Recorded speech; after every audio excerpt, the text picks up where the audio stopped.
आकाशवाणी रांची से प्रस्तुत है समाचार ध्वनि चित्र।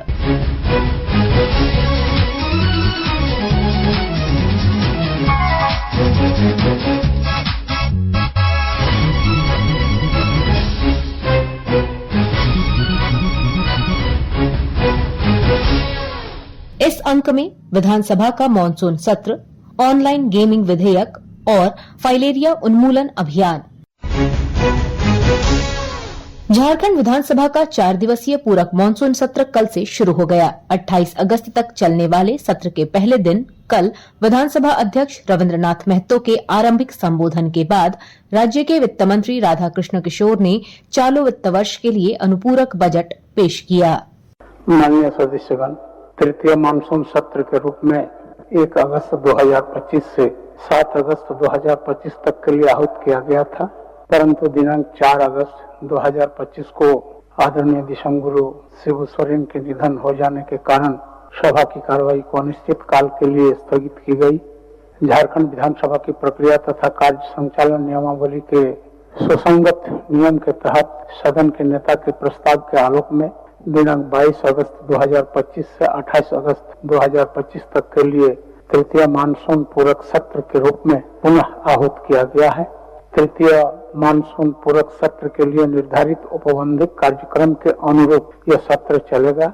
मुझे उम्मीद है कि जनाकांक्षाओं के हित में सभी मान्य सदस्यों से सदन के सुचारू रूप से संचालन में सहयोग प्राप्त होगा। प्रभारी मंत्री वित्त। स्पीकर सर, मैं भारत का संविधान के अनुच्छेद 203 के अनुसरण में वित्तीय वर्ष 2025-26 के लिए 31 मार्च 2026 को समाप्त होने वाले वर्ष के भीतर शोधन के दौरान आने वाले भारों के वहन के लिए 4,296 करोड़ 62 लाख रुपए मात्र का प्रथम अनुपूरक व्यय विवरणी सभा में उपस्थापित करता हूँ। विधानसभा अध्यक्ष द्वारा पिछले सत्र से इस सत्र के बीच पूर्व मुख्यमंत्री शिबू सोरेन और शिक्षा मंत्री रामदास सोरेन के निधन समेत देश में विभिन्न घटनाओं में मारे गए लोगों के प्रति शोक प्रस्ताव लाया गया। शोक प्रस्ताव पर सभा अध्यक्ष रविन्द्रनाथ महतो, सदन के नेता हेमंत सोरेन और विपक्ष के नेता बाबूलाल मरांडी के अलावा विधानसभा सदस्य सरयू राय, प्रदीप यादव, सुरेश पासवान, जनार्दन पासवान, निर्मल महतो और जयराम महतो ने अपने अपने विचार रखे। चलते मानसून सत्र के दौरान हमारे बीच से दिसंग गुरु शिबू सोरेन, स्कूली शिक्षा मंत्री रामदास सोरेन एवं पूर्व राज्यपाल सत्यपाल मलिक सहित कई जाने माने लोग गुजर गए।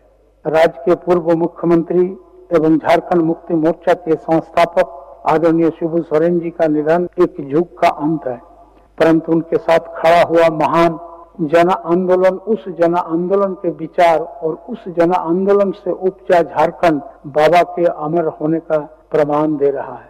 विराट जन नेता और गुरु जी के निधन से हम सब अत्यंत मर्माहत हैं। कोल्हान क्षेत्र की राजनीति में विशिष्ट पहचान रखने वाला स्कूली शिक्षा एवं निबंधन मंत्री रामदास सोरेन का दिनांक 15 अगस्त 2025 को निधन हो गया। स्वर्गीय रामदास सोरेन ने 2009, 2019 तथा वर्ष 2024 में घाटशिला विधानसभा क्षेत्र का प्रतिनिधित्व किया था। जम्मू कश्मीर, हिमाचल प्रदेश तथा उत्तराखंड में बादल फटने से होने वाली मौत की घटनाएं अत्यंत मर्माहत करने वाली है। अब मैं माननीय नेता सदन। अध्यक्ष महोदय, चलते मानसून सत्र के दौरान हमारे बीच कई महान विभूतियों को हम लोगों ने खोया। उनमें से कुछ प्रमुख आदरणीय दिसंग गुरु शिबू सोरेन जी हैं, शिक्षा मंत्री रामदास सोरेन जी हैं, झारखंड राज्य आंदोलन के पुरोधा और देश के वरिष्ठ राजनेता, झारखंड के पूर्व मुख्यमंत्री, केंद्रीय मंत्री, राज्यसभा सांसद दिसंग गुरु शिबू सोरेन जी का निधन 4 अगस्त 2025 को निधन हो गया। जीवन के सफर में दिसंग गुरु के जीवन के कई अध्याय हैं, जिनमें महाजनी प्रथा के खिलाफ किए गए संघर्ष, सूदखोरों जमींदारों के शोषण के खिलाफ लड़ाई, नशाबंदी के विरुद्ध संघर्ष, जनजातीय समुदाय के लिए सामाजिक सुधार, झारखंड अलग राज्य के सृजन के लिए आंदोलन को मुकाम तक पहुंचाने का संघर्ष और लंबा राजनीतिक जीवन शामिल रहा है। अध्यक्ष महोदय, उसी प्रकार कोल्हान क्षेत्र के राजनीति में वरिष्ठ पहचान रखने वाले स्कूली शिक्षा एवं निबंधन मंत्री रामदास सोरेन जी का भी निधन 15 अगस्त 2025 को निधन हो गया। इनके असामयिक निधन से झारखंड की राजनीति में एक बड़ी शून्यता आई है। इस वर्ष सभी दिवंगत आत्माओं को शांति प्रदान करे और शोक संपन्न परिवार को दुख की घड़ी सहन करने की शक्ति प्रदान करने। माननीय नेता प्रतिपक्ष श्री बाबूलाल मरांडी जी। अध्यक्ष महोदय, विधानसभा मानसून सत्र के दौरान देश के जाने माने राजनेता आदरणीय दिसोम गुरु शिबू सोरेन जी का निधन हुआ। और शिबू सोरेन जी के बारे में झारखंड ही नहीं बल्कि पूरे देश भी परिचित है। समाज सुधार के लिए उन्होंने समाज के अंदर जो व्याप्त कुरीतियां हैं, खास करके आदिवासी समाज के बीच में, उनको समाप्त करने के लिए उन्होंने काफी संघर्ष किया। फिर कोल्हान से रामदास सोरेन जी वर्तमान में शिक्षा मंत्री थे और उनके भी शालीनता, उनके भी संघर्षशीलता हम सब लोग जानते हैं। तो मैं उन सभी आत्माओं की शांति परमात्मा दे और साथ ही शोक संताप परिवारों को इस दुख की घड़ी सहन करने की क्षमता भी दे। विधानसभा अध्यक्ष द्वारा शोक प्रस्ताव पर चर्चा के बाद दिवंगत लोगों के प्रति 2 मिनट का मौन रखने के बाद सदन की कार्यवाही अगले सोमवार तक स्थगित करने की घोषणा की। हम इन दिवंगत आत्माओं के प्रति सम्मान व्यक्त करें तथा इनकी शांति के लिए कुछ पलों का मौन रखकर ईश्वर से प्रार्थना करें तथा दिवंगत आत्माओं को शांति प्रदान करें। माननीय सदस्यगण, सभा की कार्यवाही सोमवार दिनांक 25 अगस्त 2025 के 11 बजे पूर्वाह्न तक के लिए स्थगित की जाती है। लोकसभा और राज्यसभा में पिछले दिनों ऑनलाइन गेमिंग विधेयक पारित किया गया। लोकसभा में पास होने के बाद केंद्रीय मंत्री अश्विनी वैष्णव द्वारा यह विधेयक राज्यसभा में प्रस्तुत किया गया। सभापति हरिवंश ने ध्वनिमत से विधेयक पारित होने की घोषणा की। The question is whether promotion and regulation of online gaming bill 2025 as passed by Lok Sabha be taken to consideration. Those in favor will please say aye. केंद्रीय मंत्री श्री वैष्णव ने बाद में पत्रकारों से बातचीत करते हुए विधेयक के बारे में जानकारी देते हुए कहा, जो एक बहुत बड़ा नशा समाज में फैल रहा था ऑनलाइन मनी गेमिंग का, उससे मुक्ति दिलाई है और साथ ही साथ ई स्पोर्ट्स और ऑनलाइन सोशल गेमिंग जो कि समाज के लिए उपयोगी है उसको प्रमोट करने के लिए अथॉरिटी बनाने वाला बिल आज पास किया है। मैं संसद के सभी सदस्यों को इसके लिए धन्यवाद देना चाहूँगा। मैं प्रधानमंत्री श्री नरेंद्र मोदी जी को मिडिल क्लास परिवारों के लिए लिए गए लगातार जो निर्णय लिए हैं उसके लिए धन्यवाद करना चाहूँगा, अभिनंदन करना चाहूँगा। लगातार एक के बाद एक ऐसी न्यूज़पेपर्स में रिपोर्ट्स हम पढ़ते आए हैं। ऑनलाइन मनी गेमिंग के कारण सुसाइड, एडिक्शन और मिडिल क्लास फैमिलीज़ में एक ट्रेजेडी हो रही थी। एक तरीके से देश का कोई कोना ऐसा नहीं था जिसमें से ऑनलाइन मनी गेम्स के कारण परिवार के परिवार नष्ट हो रहे। तो एक ऐसी समस्या है जो समाज में एक बहुत बड़ी कुरीति है। उस कुरीति को समाप्त करने की ज़रूरत है और साथ ही साथ ये भी ज़रूरी था कि जैसे नशा फैलता है, ड्रग्स फैलता है, उसी तेज़ी से ये कुरीति फैल रही थी, तो इसको समाप्त किया गया। लेकिन साथ ही साथ जो गेमिंग का पॉजिटिव एस्पेक्ट है, ई स्पोर्ट्स और ऑनलाइन सोशल गेम्स, उसको प्रमोट करने के लिए भारत को एक गेम मेकिंग हब बनाने के लिए माननीय प्रधानमंत्री जी ने ये बहुत एक अच्छा समय पे लिया हुआ निर्णय है। कठोर कदम है लेकिन ये समाज में इसकी जरूरत है। गोड्डा के सांसद निशिकांत दुबे ने विधेयक पर अपनी प्रतिक्रिया देते हुए बताया, माननीय मोदी जी ने जो बहुत बड़े बड़े लेजिस्लेशन आम गरीब लोगों को ध्यान में रखकर किया, उसमें ऑनलाइन गेमिंग एक बहुत ही फार रीचिंग लेजिस्लेशन। कोई ऐसा गांव नहीं है, कोई ऐसा घर नहीं है जहां की बच्चे, युवा, महिलाएं, गरीब लोग इस चक्कर में नहीं फंसते। और जितनी आत्महत्याएं की घटना यदि हो रही है उसके तह पर यदि आप जाएंगे, खासकर युवाओं में जो आत्महत्या हो रही है उसमें ऑनलाइन गेमिंग सट्टेबाजी के चक्कर में ही जो है उनके पैसे डूबते हैं। जो पिताजी की कमाई है, जीवन भर की कमाई है, उसको बैंक से निकालते हैं और इसका जो नतीजा है वो फाइनली घर परिवार सभी तबाह हो रहा है। युवाओं के लिए, महिलाओं के लिए, गरीबों के लिए जो है एक बहुत बड़ा बिल मोदी सरकार लेकर आई है, वो बधाई के पात्र है। ऑनलाइन गेमिंग को बैन किए जाने पर झारखंड के युवाओं में सकारात्मक प्रतिक्रिया देखी जा रही है। साहिबगंज के छात्र अंकित कुमार और ऋषु पांडे तथा देवघर की छात्रा सोनी ने सरकार के इस पहल की सराहना करते हुए कहा, सरकार ने जो ऑनलाइन बेटिंग ऐप और गेमिंग ऐप को बैन किया है उससे समाज को गर्व है।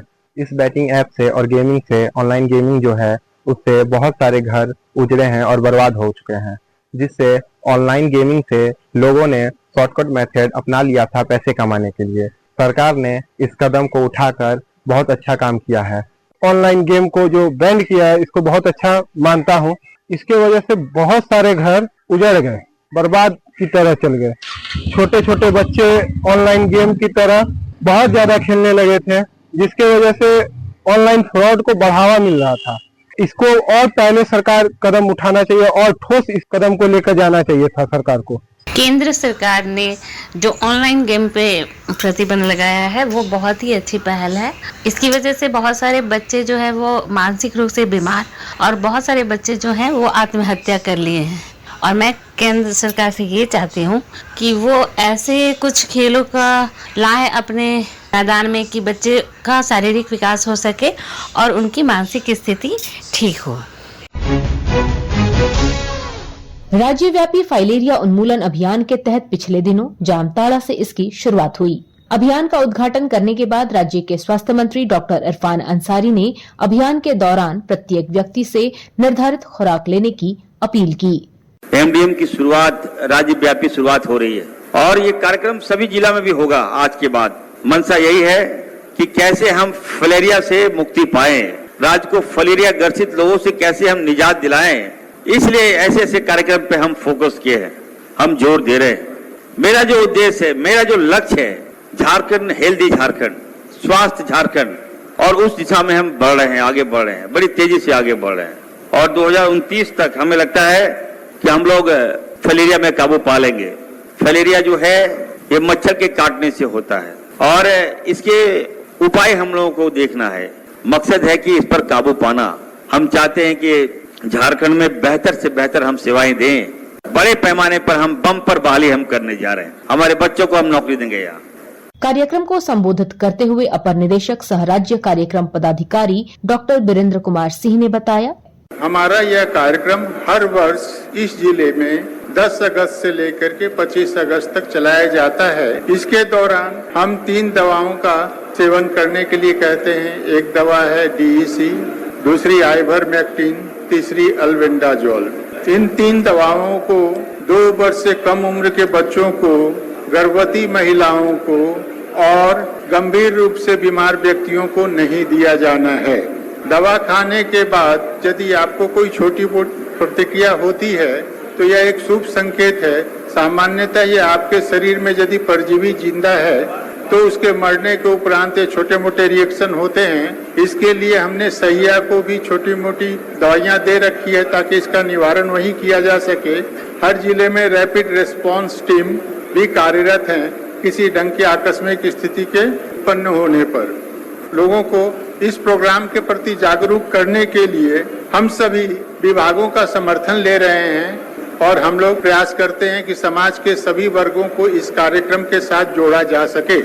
कार्यक्रम को संबोधित करते हुए विश्व स्वास्थ्य संगठन के डॉक्टर अभिषेक पाल ने बताया, हाथी पांव क्या है, लिम्फेटिक फाइलेरियोसिस क्या है। सहज भाषा में बोले तो ये एक मच्छर जो क्यूलेक्स नाम है, जो गंदी नाली और पानियों में बहते हैं, उस मच्छर के काटने से होता है और ये एक लाइलाज बीमारी है। इसके 2 तरह के लक्षण हैं, एक है हाथी पांव और एक है हाइड्रोसील। हाइड्रोसील का तो ऑपरेशन हो जाता है लेकिन हाथी पांव का अभी भी दुनिया में कोई कारगर इलाज नहीं है। तो इसीलिए इसका एक ही उपाय है, बचाव। एक तो है मच्छर से काटने से बचिए, आसपास साफ सुथरा रखिए, और नहीं तो इस दवाई का सेवन सालाना जो सरकार आपको मुफ्त में आपके घर तक पहुंचा रही है, सरकार के इस प्रयास में आप सहयोग करें। इसके साथ ही आकाशवाणी रांची से समाचार ध्वनि चित्र का आज का संस्करण समाप्त हुआ। हर शनिवार को यह कार्यक्रम रात्रि 7:45 बजे समाचार एकांश द्वारा प्रस्तुत किया जाता है। संपादक, शिल्पी, प्रस्तुतकर्ता अरविंद कुमार और प्रवक्ता कामिनी।